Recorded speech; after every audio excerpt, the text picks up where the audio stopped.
What's up, everybody, and welcome to the latest edition of the Falcons Final Whistle podcast presented by Zaxby's. I'm Scott, alongside Tori and Terrin. We are coming to you after a dramatic Falcons victory. Yet another walk-off field goal as time expired for Younghoe Koo to secure a 16-13 victory over the Tampa Bay Buccaneers at Raymond James Stadium. The Falcons are now 4-3. Fun fact that I'm sure everyone knows. They are also in sole possession of the first place in the NFC South, which is meaningful, but not really because it's only week 7. You want to be there in week 18. Nonetheless, we're going to break down this game for everybody and also take a look at what's got to get better, because the way they played today, they would lose most of the time. And by the way that they played, I'm referring to 3 lost fumbles with goal to go. That's normally a recipe for big trouble, but they found a way to overcome. They fought, they stuck through it, and Desmond Ridder threw an absolute strike to Kyle Pitts to set up Koo's game winner. So let's try to break all this stuff down right here. Nobody's only awarding half credit for a win, right? Oh, a win's a win's a win, but this one felt kind of strange afterward. I agree. And again, we got to stop with these fourth quarters. I mean, y'all are putting me to the buzzer every time, Falcons. Yeah, stress levels are high. But you hear about the 3 turnovers and the lost fumbles, and you're just like, how did they win it with that? But it's because the defense kept the Buccaneers offense off the field. They kept doing their job when Atlanta's offense could not. So you got to give credit where credit is due there. I don't know how it would have shook out if I definitely know how it would have shaken out if the Buccaneers cashed in on any of those turnovers. They would have won. So it's like those were 3 opportunities they missed, which just gave the Falcons a better opportunity to win, if that makes sense. Yeah. Well, I mean, Tampa Bay had 1st and goal from the 8. And had to settle for a field goal, which set up the end of this game. And I think that you bring up a really good point here. The defense stood tall time and time again. It was pretty impressive, especially as they went down the stretch. They forced 2 takeaways and obviously got a huge stop there in the 4th quarter. Tori, what are your thoughts after this one? Yeah, I think that and I apologize if I'm saying something that Terrin has already said. My Wi-Fi cut out, so I have no idea what her answer was. So you might the exact same thing. Minds think alike. Let's go. So something that I'm actually going to dive into a little bit in my notebook on Monday, which probably, if you're listening to this, means that it's already out. So go and actually read it. But I'm really thinking about how a couple weeks ago, I was really kind of critical about this offense and how I didn't think that it was fun, explosive, exciting, all the things that Arthur Smith kind of said he wanted it to be and what I felt like this offense was advertised as in training camp. And I feel like over the last 3 weeks, we are seeing a more fun, explosive, and exciting offense. In the last 3 weeks, they've had over 400 yards of net offense. However, and it's a big however, because like I said not too long ago, it's almost like it doesn't matter how many total yards you have. I'm going back to a Dean Pease-ism. Doesn't matter how many yards you give up. If you're not scoring any touchdowns or you're not giving up any touchdowns, then that's what, then you're doing all right. You're kind of a bend, don't break. In this offensive terms, to go out in the last 3 games and have over 400 yards of offense, and then to today only score 16 points because you turned the ball over 3 times inside the 20-yard line, twice on the 1-yard line. I mean, that it all kind of just feels like a moot point, but I do think that there is reason to be hopeful. And I say that with kind of like a ... because you can only be hopeful when the Falcons are not turning the ball over. When they are turning the ball over, you're going to have games like this where it is so hard to win these games when you are consistently turning the ball over and not putting points on the board. And I think that's kind of where I'm at. It's like this offense has shown that it can be fun to watch, but It doesn't matter until you take care of the ball. The ball, like I'm so, I think, flustered and at war with myself about feeling like this offense is progressing, but then seeing them turn the ball over and not having really, in my opinion, anything to show for it in terms of like actual points on the board. Right. So this is an offense that I think in the last 3 weeks has contended with somebody like Miami in terms of how many yards they are gaining throughout the course of a game, throughout the course of 4 quarters in the last 3 weeks. They're not putting up 60 points though, because they're turning the ball over, and that needs to change. It needs to change. Dude, it's crazy. Word for word, you said exactly what I did. Exactly. It was actually like, I mean, they've turned the ball over 8 times in the last 3 games, and in the last 3 games, yikes. The Falcons are 2-1, and I think Terrin brought up a really good point that actually immediately went to the possession chart and looked it up, and she is 100% right.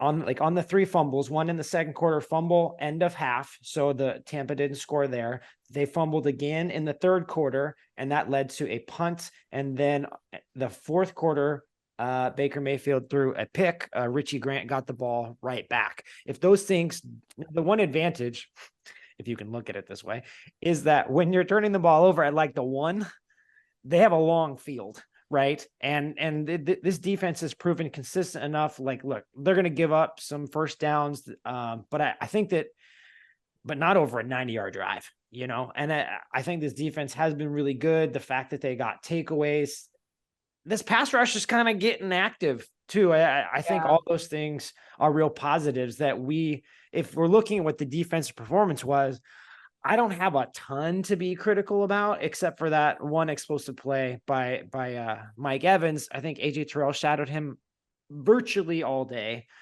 And outside that 40-yard catch, did a pretty good job against him. And that run game never got going. So I think this defense is something that can be foundational moving forward. But as I wrote in my column, man, winning this way is not sustainable.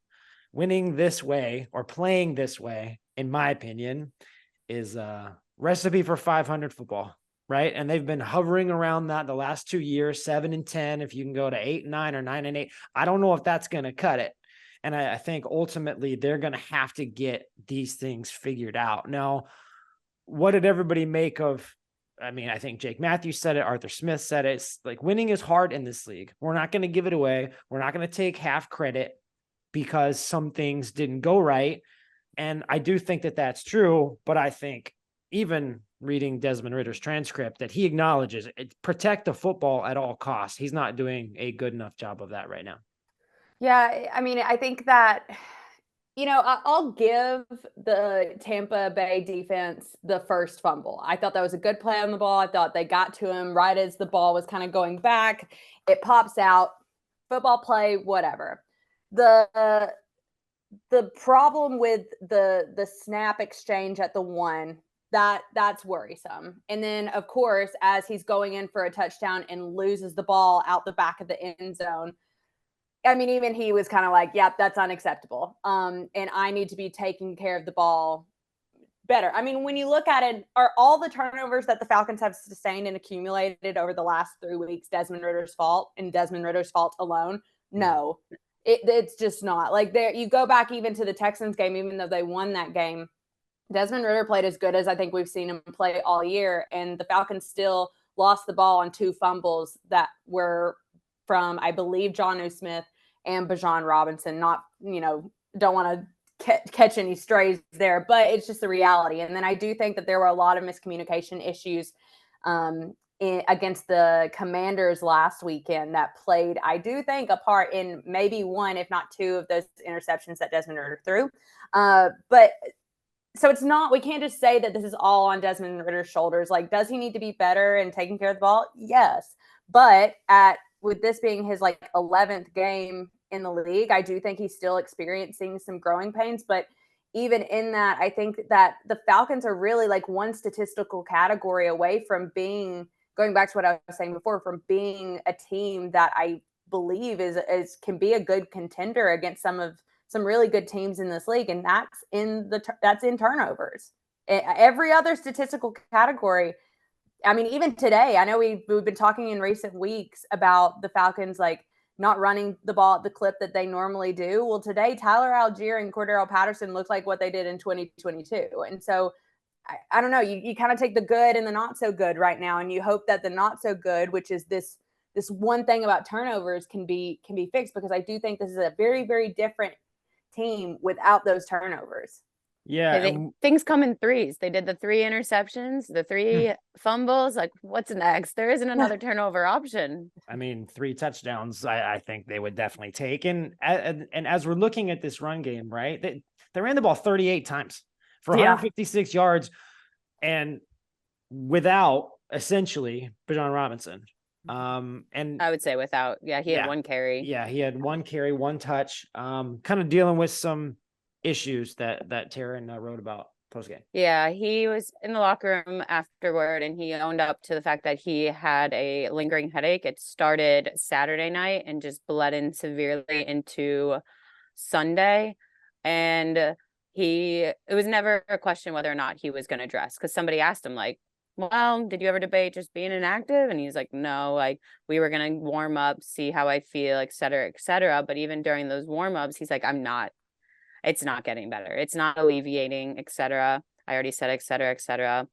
But I think he was asked whether it was like, did you get looked at for a concussion? The answer was no. Like, it's just a headache. Everyone's freaking out, but it's a headache.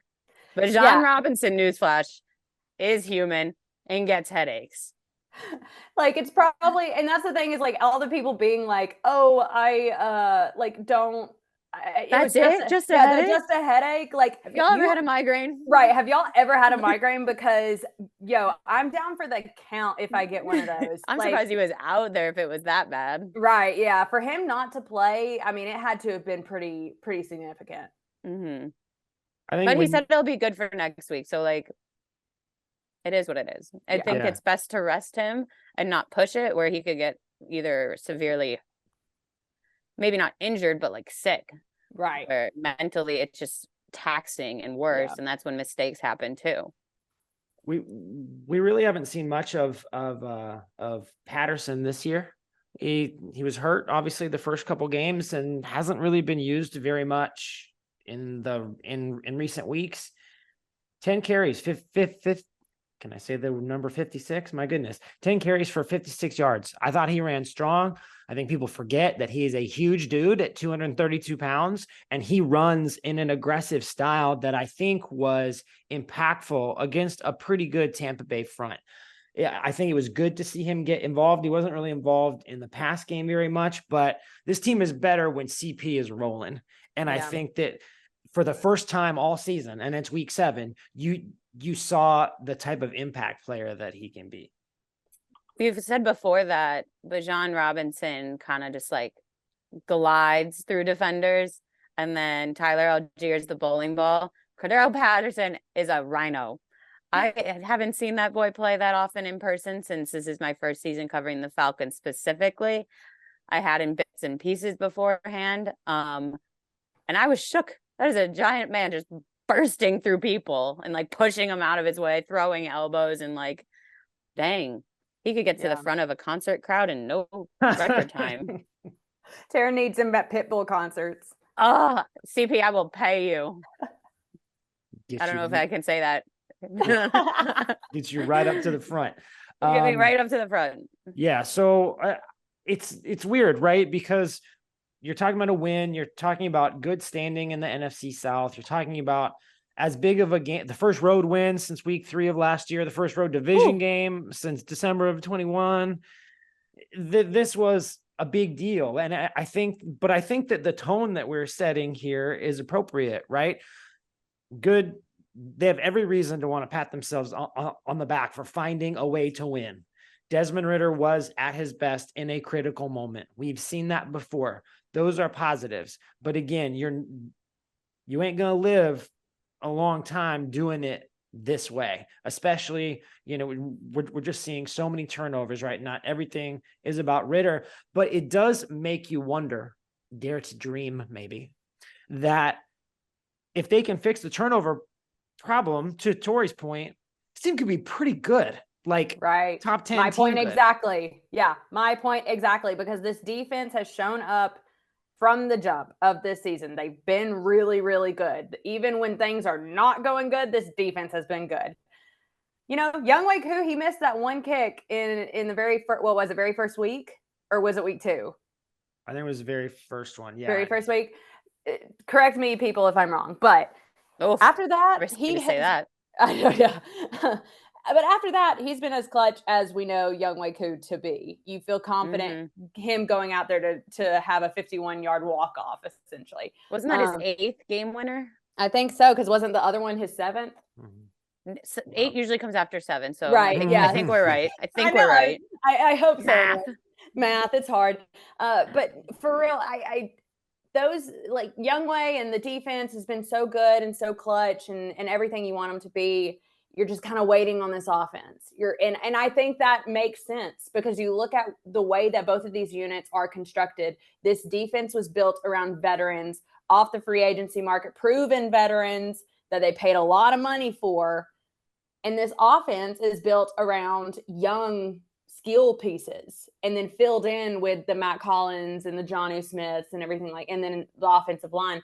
But I do believe when they say like we needed to learn how to work together. I remember that was something Bijan Robinson said after the first loss in Detroit. Like we're still trying to figure out how to work together. I feel like you are seeing them work really well together. I feel like you are seeing this offense in like producing at the clip that you expected them to produce at.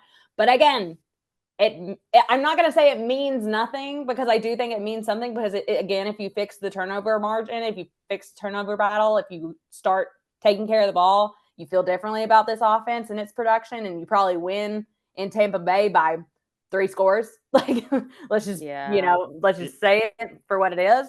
But that's just kind of where I am. I feel like I'm a broken record at this point because that's been my biggest takeaway is like, I can feel how good this offense can be. We're just missing this one piece. Do you think it's risk reward though? Because like we were saying earlier, specifically how the offense is fun at times. They have these like risky plays, like these big moments, but it is leading to some turnovers. Do you think it's risk versus reward? No, because I don't think any of the turnovers against Tampa Bay was risk. Right. I don't think any of those 3 turnovers I would consider because they're trying to go deep and a safety jumps the route or whatever. It was all 3 of those plays were routine plays that you should take care of the ball in. During. I guess it would have been a different possibly answer last weekend with the Commanders because those were interceptions. Fumbles aren't really from risky moments. Right. Yeah. And even the ones, 3 weeks or 2 weeks ago against however many weeks ago. Right. Yeah. I don't necessarily think those are risk versus reward either because I think I don't think that those are risky plays in my opinion. Okay. Yeah, I was just curious. I think that's a pretty good point to like bring up because as they're proving to be dynamic and trying to push the ball and be explosive, sometimes you do leave yourself vulnerable to those types of things. Look, the Falcons need more consistent quarterback play. They just do. I don't think Desmond Ridder needs to be Manning, Brady, Mahomes stuff. I don't think that they need that, but I just think that if they can, and I don't think they necessarily need Desmond just to be a quote unquote game manager, which is like a 4-letter word, but if they can minimize those critical mistakes, he can be good operationally, working under center, doing all those types of things. I think this team levels up. Now, I'm not blaming him for everything that's gone wrong. Not everything is his fault, but I am saying as he continues to develop, if he can find not perfect, but a heightened level of consistency, he's proven that he's got the arm. Kyle Pitts looks pretty good. Drake London is a number 1 receiver in this league, full stop. And we've seen what these 3 backfield, ball carriers with Patterson, Robinson, and Algier can do at different times. So I think a couple things away and this team could be humming. Can they do it? I think that's going to ultimately define this season. Can they overcome these critical things? Can they put their talent in best position to display it. I think that's where we are right now. And I think that can maybe be a good time to stop and everybody can like eat something after traveling all the way back home. And all Zaxby's. that jazz. Yeah, go get some Zaxby's. So anyway, that's probably what I'm going to do here shortly. So please rate, review, subscribe to the Atlanta Falcons Podcast Network. And thank you so much for joining the latest episode of the Falcons Final Whistle podcast presented by Zaxby's. For Terrin and Tori, I'm Scott. We'll talk to you again next week. Bye.